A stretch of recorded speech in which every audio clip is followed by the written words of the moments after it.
मुसलमानी बुवद गर्दन निगादर है नाने खुद बदस्ते खाजादादार।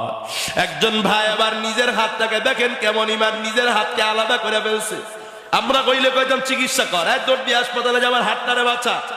সাহাবী কয় আমার হাত বাঁচানো লাগবে না, হাত ছিঁড়ে ফেলায় দে, আমি শহীদ হয়ে যাব।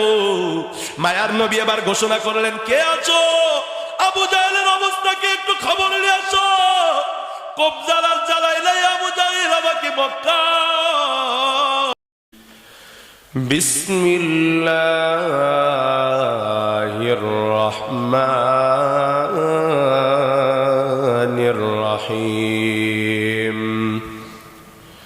وما رميت إذ رميت ولكن الله رمى وقال عليه الصلاة والسلام قوموا إلى جنة عرضها السماوات والأرض أو كما قال النبي عليه الصلاة والسلام صدق الله مولانا العظيم وصدق رسوله النبي الكريم ونحن على ذلك لمن الشاهدين والحمد لله رب العالمين। محبت درود ابراهيم پڑھی اللهم صل على محمد وعلى آل محمد كما صليت على إبراهيم وعلى آل إبراهيم إنك حميد مجيد اللهم بارك على محمد وعلى آل محمد كما باركت على إبراهيم وعلى آل إبراهيم إنك حميد مجيد توحید کی امانات سینوں میں ہے ہمارا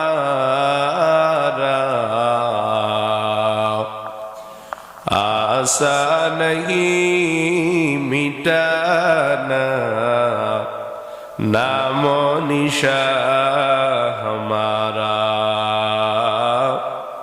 آسان نہیں مٹانا نام و نشان ہمارا سبحانك لا علم لنا إلا ما علمتنا إنك أنت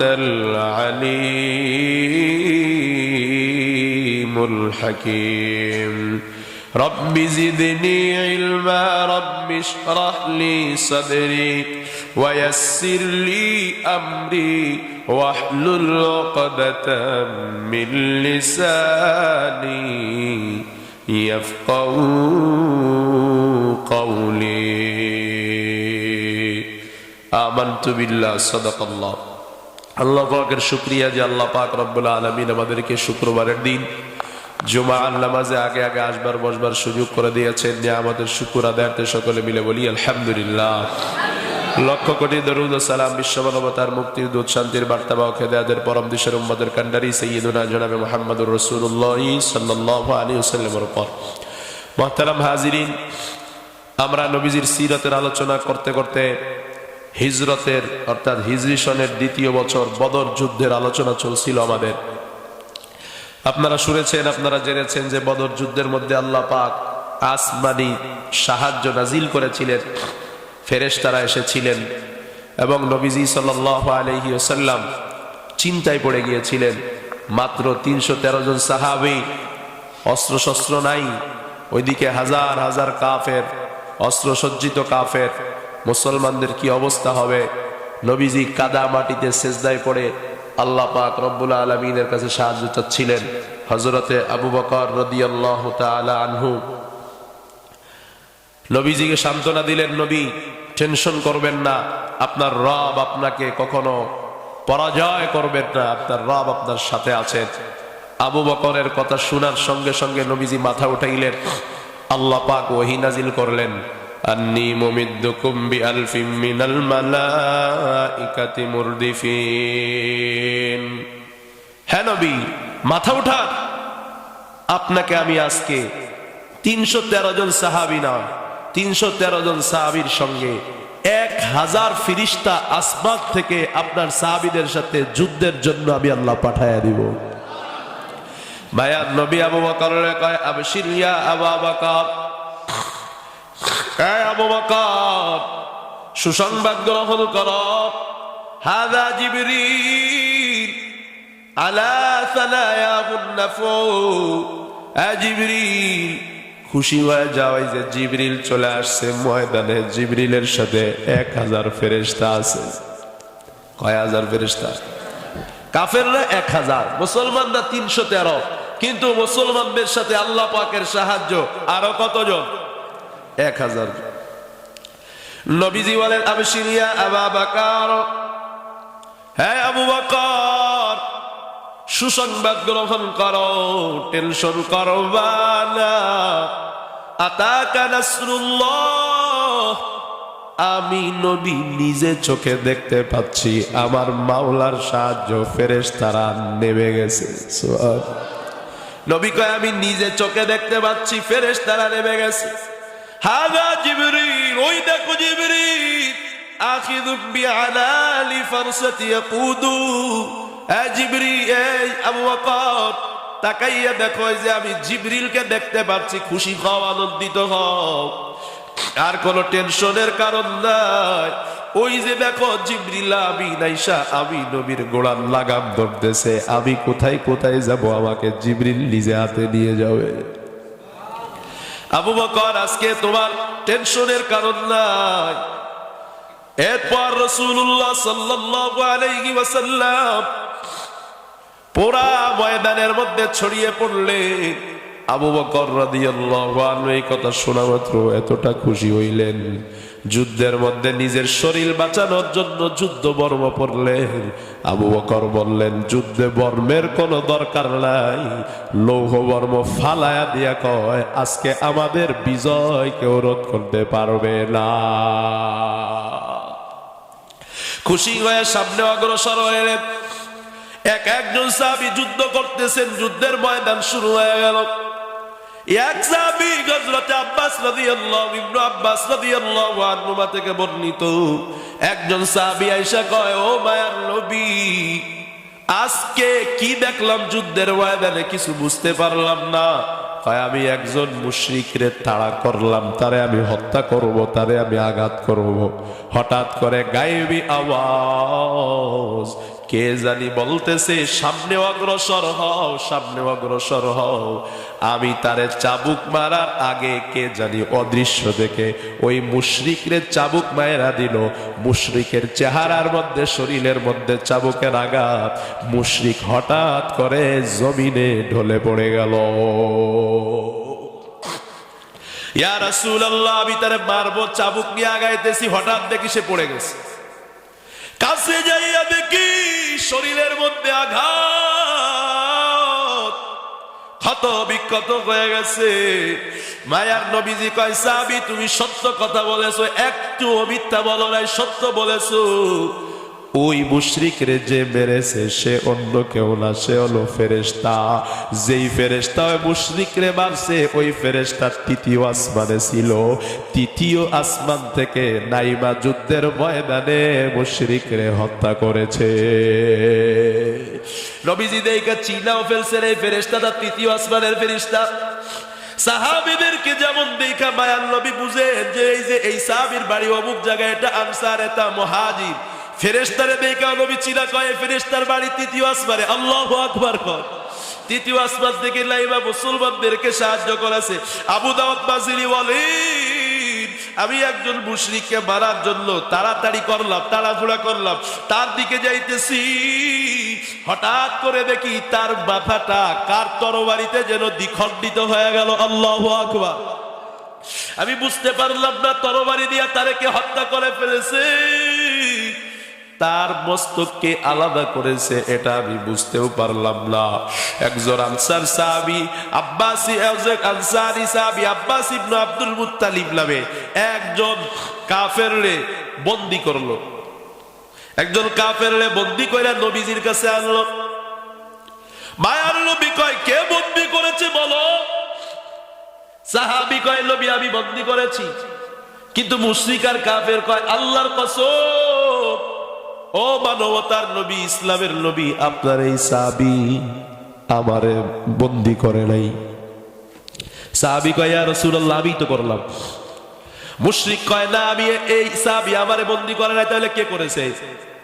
মুশরিক কাফের কয়, মাথায় চুল নাই, মাথার মধ্যে টাক পড়ে গেছে, এমন একজন সুন্দর চেহারা ওয়ালা ব্যক্তি, চেহারার মধ্যে নূর চমকাইতেছিল, এমন একজন মানুষ আমাকে বন্দী করে নবী আপনার কাছে আনছে। কয়, তাইলে সে কই? মুশরিক কয়, আমি এখন এত খোঁজা খুঁজতেছি, এই জায়গার মধ্যে তো আমি আমাকে যে বন্দী করছে তাকে আর দেখতে পাইতেছি না। আল্লাহু আকবার। সাহাবী তারপরও ক্রেডিট নিতে হবে তো, এটা তো ভালো ক্রেডিট, ভালো কাজে ক্রেডিট নেওয়া তো ভালো। সাহাবী কয়, নবী আমি তো আল্লাহ, কে আবার তাকে বন্দী করবে? কইছে আমার নবী কয়, উসকুদ ফাকাদ আইয়াদাকাল্লাহু বিমালাকিল কারীম। এই আমার সাহাবী চুপ করো, কোনো কথা বইলো না, এত ক্রেডিট দিয়া লাভ নাই। এই মুশরিকরে তুমি বন্ধ করো নাই, তুমি চুপ থাকো। আল্লাহ পাকের একজন বিশেষ ফেরেশতা আইসা এই মুশরিকরে বন্দী করা আমি নবীর কাছে দিয়ে গেছে। সরাসরি আল্লাহ তাআলা এইভাবে সাহায্য করলেন। রে বাবা, আমার নবী যে এইগুলা দেখা, হযরতে আলী এইগুলা দেখা আরো বেশি উৎসাহিত হয়ে যায়। আমার নবীজিরে জিবরিল আমিন আইসা কয়, মায়ার নবী, আপনার সাহাবী হযরতে আলী, আবু বকর, এদের একজনের সাথে এক একজন না, কয় আবু বকর, হযরতে আলী, হযরতে ওমর, কয় কারো সাথে আছে জিবরিল, কারো কাছে আছে মিকাঈল। যত বড় বড় ফেরেশতারা আছে, নবীর কাছের বড় বড় সাহাবীদের সাথে এক একজন ফেরেশতা আল্লাহ পাক নিযুক্ত করে দিয়েছেন। আল্লাহু আকবার। কেমন গায়েবী মদদ! আমার নবী আরো উৎসাহ দিয়ে কয়, ওয়াল্লাযী নাফসি বিয়াদিহি মুহাম্মদ, এই যার হাতে মুহাম্মাদের জান, তোমরা যুদ্ধের ময়দানে যারা বীর বিক্রমে যুদ্ধ করবা, কেউ যুদ্ধের ময়দান থেকে পালায়ন করবা না। বদরের যুদ্ধের মধ্যে বীর বিক্রমে জিহাদ করতে করতে করতে করতে করতে করতে যাদের জীবনটা দিয়া দিবা, আল্লাহর রাস্তায় শহীদ হবা, আমার নবীজি ডাক দিয়া কয়, সাহাবারা তোমরা অপেক্ষা করো, তোমরা শহীদ হইতে দেরি, আমার মাওলার জান্নাতে ঢুকতে দেরি হবে না। আমার নবীজি আরো বলতে থাকেন, কুমু ইলা জান্নাতিনা আরদুস সামাওয়াতু ওয়াল আরদ। কোন সাহাবী পয়সা নাই, কোন আসমান আর জমিনের দূরত্ব যত, এত বড় প্রশস্ত জান্নাতের জন্য দাঁড়াও। হযরতে এই কথা শুনে হযরতে উবাইর রাদিয়াল্লাহু আনহু কয়, খুব ভালো, খুব ভালো। নবী কয়, কথা বললা কেন তুমি? আমার কথাটাকে কি হটকারি করলা? সাহাবী হযরতে উমার কয়, নবী আমি খটকারি করিলাই, আপনি যে জান্নাতীর কথা বলতেছেন আমি এই জান্নাতীদের অন্তর্ভুক্ত হব। আল্লাহু আকবার। সাহাবী এবার বীর বিক্রমে যুদ্ধ করা শুরু করলেন। হযরতে উমার রাদিয়াল্লাহু আনহু কয়, মায়ার নবী আপনি যে জান্নাতের কথা বলছেন, নিশ্চিত আমি আজকে ওই জান্নাতে চলে যাব। আল্লাহু আকবার। কয়, আমি আর দুনিয়ায় থাকবো না, আমি জান্নাতে চলে যাব। ফলের মধ্যে থেকে কিছু খেজুর এনেছে হযরতে উমাইর, ভাই খেজুর খায় শরীরে একটু শক্তি বাড়ায়, আমি যুদ্ধ করে আমি জান্নাতে চলে যাব। কেমন জানি জান্নাত এখন দেখতেছে, এখনই চলে যাবে, কেউ তাকে ঠেকাইতে পারবে না। খেজুর খাইতে খাইতে কাফেরদের মোকাবেলায় চলে গেছে। হঠাৎ করে কয়, এই খেজুর খাইতে খাইতে আমার জান্নাতে যাইতে দেরি হয়, আমি দুনিয়ায় বৈশার খেজুর খাবো না, জান্নাতে যাব। খেজুর না খাইয়া খেজুরের পেয়ালাটা, খেজুরের ছোলেটা দূরে নিক্ষেপ করে ফালাইয়া দিছে। খেজুর ফালাইয়া দিয়া কয়, খেজুর আর খাওয়ার টাইম নাই, এখন আমার জান্নাতে যাওয়ার টাইম। খেজুর ফালাইয়া দিয়া বীর বিক্রমে যুদ্ধ করতে করতে মুহূর্তের মধ্যেই মাওলা জান্নাতে চলে গেছে। সবাই এমন ভাবে প্রস্তুতি নিয়েছেন যে আজকে আর বেঁচে আসবো না। আমরা তো কোথাও যাই বাঁচার নিয়ত করি, আমরা তো কোথাও গেলে ফিরে আসার নিয়ত করি। ওই সিরিয়ার জমিনে, ওই আফগানের জমিনে, তারপরে ফিলিস্তিনের জমিনে ওরা বাড়ি ফেরার নিয়ত করে না।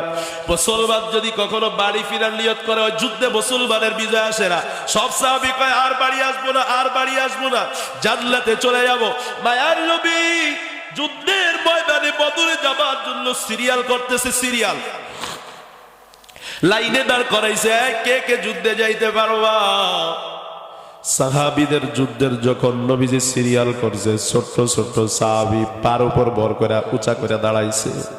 কেমনে দাঁড়াইছো কেন? তুমি তো ছোট, তুমি তো যুদ্ধের ময়দানে যেতে পারবা না। মায়ার নবীর সাহাবী ছোট্ট পিচ্চি মানুষ, কয় নবী আমি পারি কি না পারি, আমার কাছে তীর দেন, আমি একটু পরীক্ষা করে আনি। আল্লাহু আকবার। এক সাহাবী একটু ছোট মানুষ, নবীজি সিরিয়াল দিছে নামাজের কাতারের মতো, যুদ্ধেরও কাতার হয়। নামাজে যেমন আগে কাতার সোজা করা হয়, যুদ্ধের ময়দানে নবীজি আগে কাতার সোজা করতে।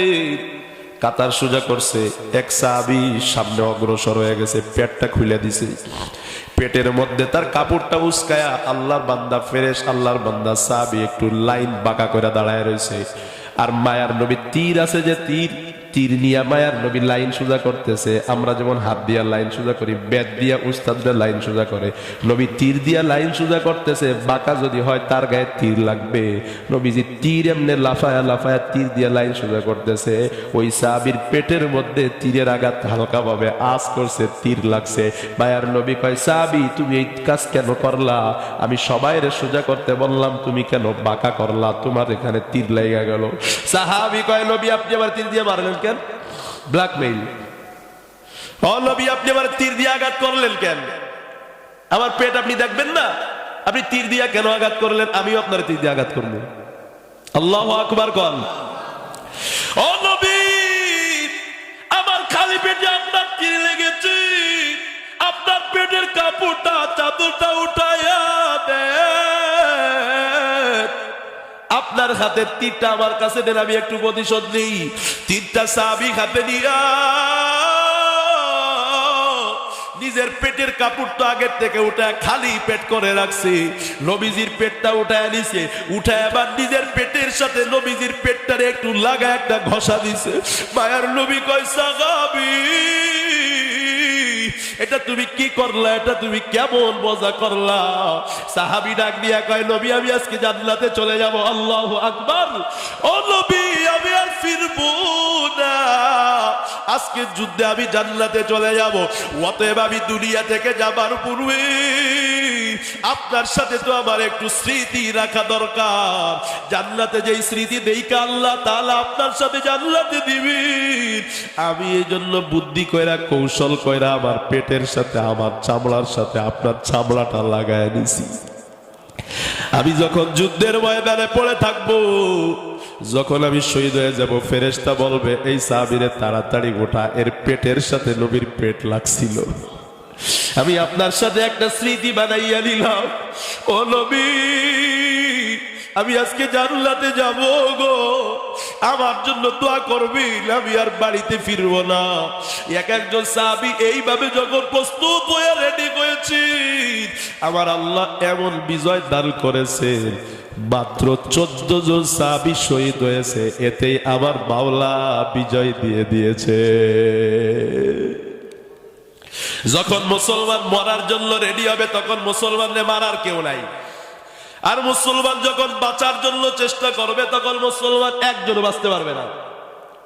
এর নবীর উম্মতের দল। বদর যুদ্ধ এমনি এমনি না, ওই বদর যুদ্ধে যারা অংশগ্রহণ করেছেন। নবী বলেছেন বদর যুদ্ধের একজনও বাকি নাই। বদর যুদ্ধে যারাই অংশগ্রহণ করেছে আমার মাওলা প্রত্যেককে জান্নাতের সার্টিফিকেট দিয়ে দিয়েছে। বদর যুদ্ধে জীবনে যারা অংশগ্রহণ করেছে একজনও জাহান্নামে যাবে না। আল্লাহু আকবার কর। কারণ জীবনের মায়া ত্যাগ করিয়া সাহাবীরা গাজী। ভাই আব্দুর রহমান ইবনে আউফ রাদিয়াল্লাহু আনহু একজন সাহাবীর নাম, বিখ্যাত সাহাবী। ওই সাহাবী বর্ণনা করেন, আমি যুদ্ধের ময়দানে যখন ছিলাম তাকায় দেখি আবু জাহেল হট্টগোল শুরু করে দিছে। সাহাবীদের বিজয় হয়ে গেছে, কাফেররা পরাজয় বরণ করছে। উতবা সাহেবা এগুলো যারা আছে এগুলো সব সাইজ হয়ে গেছে, একটাও বাঁচে নাই, বেঁচে আছে আবু জাহেল। ওই যুদ্ধের ময়দানে শয়তানও আসছে, ফেরেশতা যেমন আসছে শয়তানও কি করছে, আসছে। শয়তান আয়েশা সুরাকা বিন মালিক, এটা ছিল মুনাফিক। নবীর সাথে থাইকা বলতো আমি মুসলমান, কাফেরদের সাথে থাইকা বলতো আমি তোমাদের দলে। আবার এটা গণক ছিল, কবিরাজি করত। ফেরেশতা তো নামছে, ফেরেশতা তো নামছে মুসলমানের পক্ষে, শয়তান নামছে হলো কাফেরের পক্ষে। শয়তান মুনাফিক সুরাকা বিন মালিক বিন জমুহ, এই মুনাফিকের আকৃতি ধারণ করা শয়তান যুদ্ধের ময়দানে কাফেরদের পাশে নামছে। কাফেরদের পাশে নাইবা শয়তান এক মুনাফিকের ভাগ ধরে শয়তান কয় যুদ্ধ কর, কোনো সমস্যা নাই, আমি আজকে মুহাম্মাদের দলে না, আমি আজকে তোদের দলে। মুহাম্মদ রাতকে দেখা ছেড়া দিব, কেউ মনোবল হারাবি না। শয়তান যুদ্ধ করতেছে তাদেরকে এইভাবে করে, তাদেরকে কাফেরদের মনোবল উজ্জীবিত করতেছে। হঠাৎ করে ইবলিসকে সঙ্গে দেখা হয়ে গেছে জিবরিল আমিনের। আল্লাহু আকবার। ইবলিস রে তো দুনিয়ার মানুষ চিনতেছে না, দুনিয়ার মানুষ মনে করতেছে তো সুরাকা, একজন মুনাফিক, একজন মানুষ। জিবরিল আমিন দেখা ইবলিসের বুকের মধ্যে এমন জোরে একটা আঘাত করছে, ঘুষি দিছে, থাপ্পড় দিছে। ইবলিস আর জিবরিলের থাপ্পড় সহ্য করতে পারে না। ইবলিস বদরের ময়দানে সঙ্গে সঙ্গে মাটিতে লুটাইয়া পড়ছে। আল্লাহু আকবার। কাফেররা মনোবল হারায়া ফেলছে। কাফেররা কয় এই সুরাকা, তুমি না বলছিলা যুদ্ধের শেষ পর্যন্ত আমাদের সাথে থাকবা, তুমি না মুহাম্মদকে আজকে হত্যা করে ফেলবা, কি গইল তোমার, তুমি পড়ে গেল কেন, দৌড়াও কেন? সুরাকার নামদারি, সুরাকার আকৃতি ধারণ করে ইবলিস শয়তান তখন কয় এই বদরের কাফেরা রে, ইন্নী আরা মালা তারাউনা ইন্নী আখাফুল্লাহ ওয়াল্লাহু শাদীদুল ইকাব।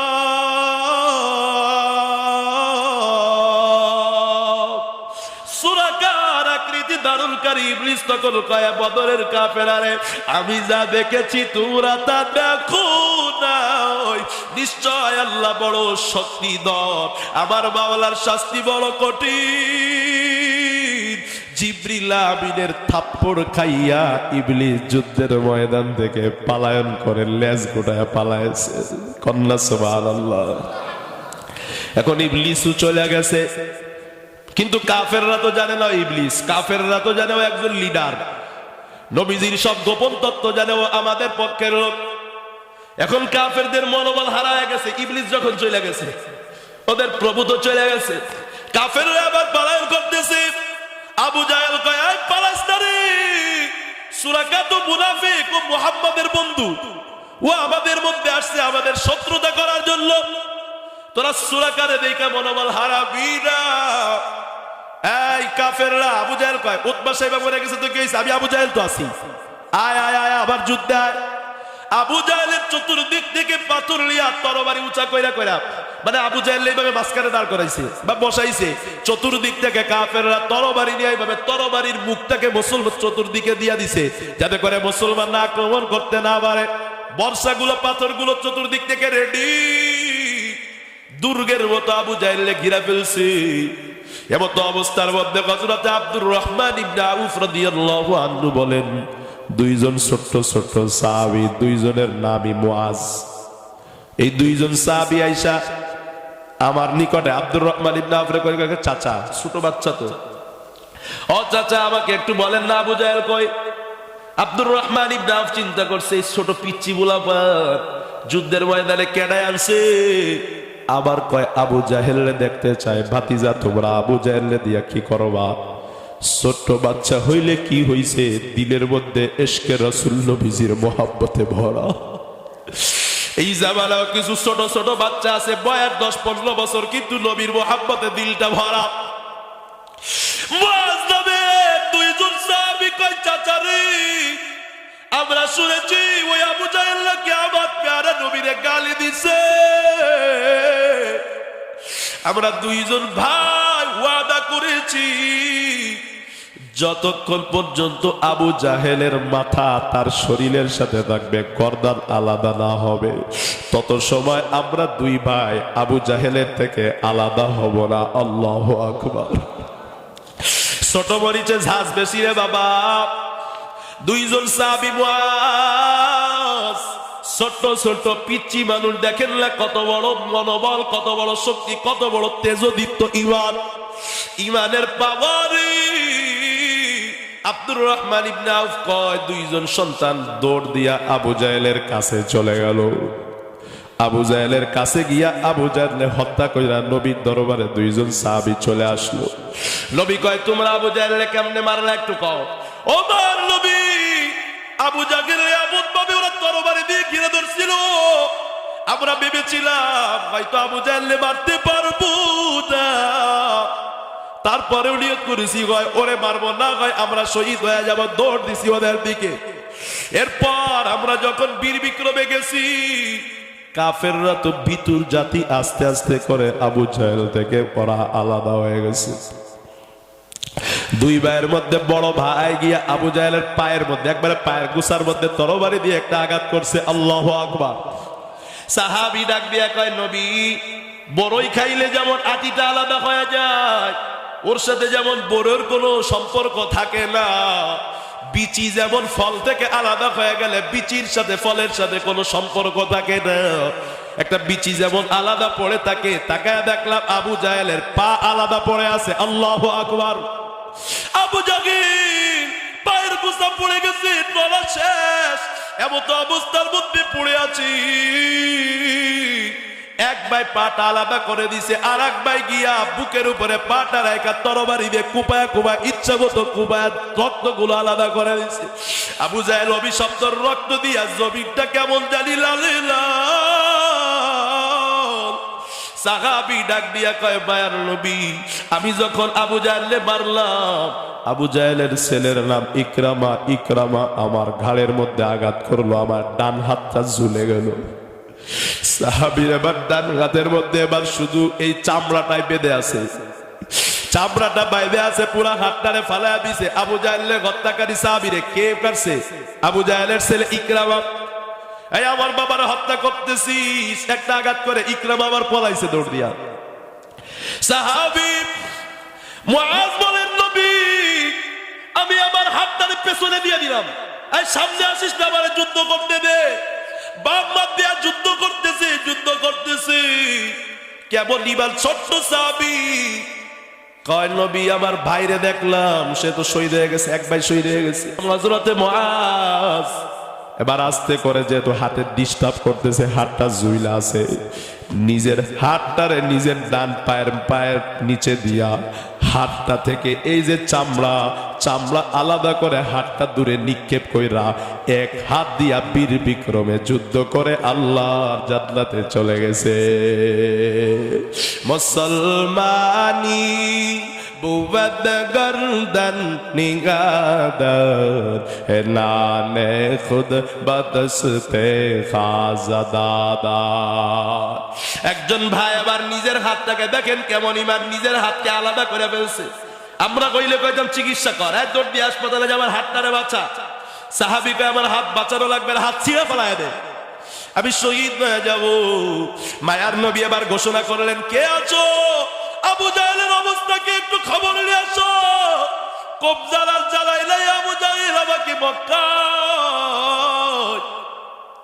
হযরতে ইবনে মাসউদ রাদিয়াল্লাহু তাআলা আনহু কয়, নবী আমি একটু আবু জাহেলের খবর নিয়ে আসি। যায় দেখে কোনো কাফের আবু জাহেলের পাশে নাই, একা একা আবু জাহেল যুদ্ধের ময়দানে পড়ে আছে, পার নলাটা আলাদা হয়ে গেছে। এবার আবু জাহেলের শরীরের মধ্যে শুধু জান আছে, জান যায় আসে, ধরপড় ধরপড় ধরপড় করতেছে।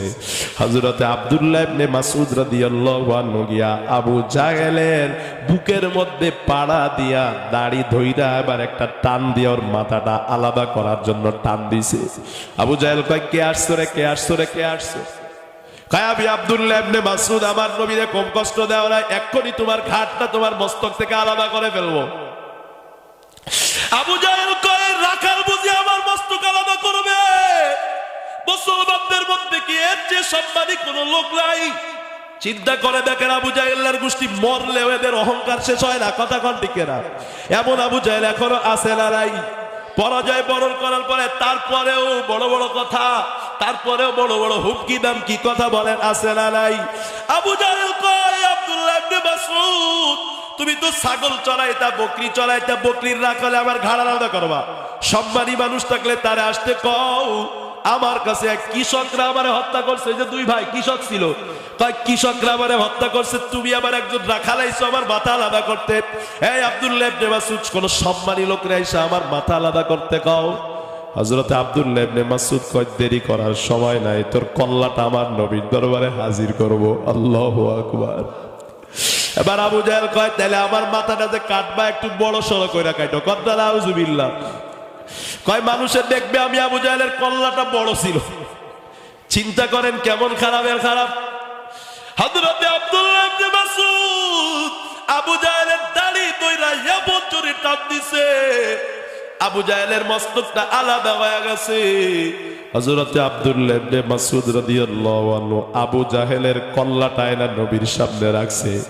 আমার নবীজি শুকরিয়ায় সিজদায় পড়ে গেছে, আমার আল্লাহ। মায়ার নবী কয়, আল্লাহুল্লাযী লা ইলাহা ইল্লাহু, ও আল্লাহ যিনি ছাড়া কোনো ইলাহ নাই। আল্লাহু আকবার, আলহামদুলিল্লাহিল্লাযী সাদাকা ওয়াদুহু। আল্লাহর প্রশংসা, আমার মাওলার ওয়াদা সত্য। মাওলা ওয়াদা করেছিলেন এই সাধারণ মুসলমানদেরকে আমার আল্লাহ পরাজয় বরণ করাবে না। আমার নবীজি এবার যুদ্ধের ময়দানে যায় দেখেন, এবার দুইজন সাহাবী যে এই যে মারছে আবু জাহেল, প্রথমে মারছে, লাস্টে কল্লা আলাদা করছে আর এক সাহাবী। এই দুইজনের এক বাইরে মায়ার নবী আবু জাহেলের যত যুদ্ধ পর্ব ছিল, যত তরবারি ছিল, সবগুলো হাদিয়া দিয়া দেয়। আমার নবীজি এবার যুদ্ধের ময়দানে ঘুরে ঘুরে দেখে কাফেরদের কি অবস্থা। সারা ময়দান তন্ন তন্ন করে খুঁজে দেখে মুসলমান বেশি মারা যায় নাই, বেশি শহীদ হয় নাই, মাত্র 14 জন সাহাবী শহীদ হয়েছে। কাফেরদের মধ্য থেকে 70 জন কাফের জাহান্নামে চলে গেছে। মায়ার নবী এবার যাইয়া কয়, এই আমারে আমার ঘর থেকে বের করে দিছো, উতবা সাহেবের আবু জাহেল, কোন অপমান আমারে করেন, আজকে তোমাদের কি অবস্থা? অবশেষে সাহাবা একরাম কাফেরদের প্রাণগুলো বদরের প্রান্তরে একটা কূপের মধ্যে ওদেরকে ফালায়া দিছে, যাও জাহান্নামে চলে যাও। 70 জন কাফেরদেরকে বন্দী করে মুসলমানরা নিয়ে আসছে মদিনায়। আল্লাহু আকবার কর। আর বাকিরা সব ভাইগা গেছে, সব পালায়া গেছে। 70 জন জাহান্নামে চলে গেছে, 70 জনকে বন্দী করে নিয়ে আসছে। আমার একটু বলেন তো দেখি, এই বিজয় দিয়েছেন কে? কি কারণে দিয়েছেন? মুসলমানরা যখন জীবনের মায়া ত্যাগ করে ফেলবে, মুসলমানরা যখন আল্লাহর উপর ভরসা করবে, মুসলমানরা যখন আল্লাহর উপর পরিপূর্ণ আস্থা রাখতে পারবে, যখন মুসলমানদের পদস্খলন হবে না, মুসলমানরা গুনায় লিপ্ত হবে না, তখন আল্লাহ পাকের সাহায্য এভাবেই চলে আসবে রে বাবা। বদর যুদ্ধের মতো আল্লাহ পাক আমাদেরকে চেতনা নিয়া বর্তমানের মুসলমানদেরকে আবার পুরা বিশ্বের মধ্য থেকে কাফেরদের গোলামের জিনজির থেকে মুক্ত হইয়া আল্লাহ পাক যেন আমাদের সারা বিশ্বের মুসলমানদেরকে আবার মাথা উঁচু করে দাঁড়ানোর তৌফিক দান করেন। মুহাব্বতে পড়েন আমিন।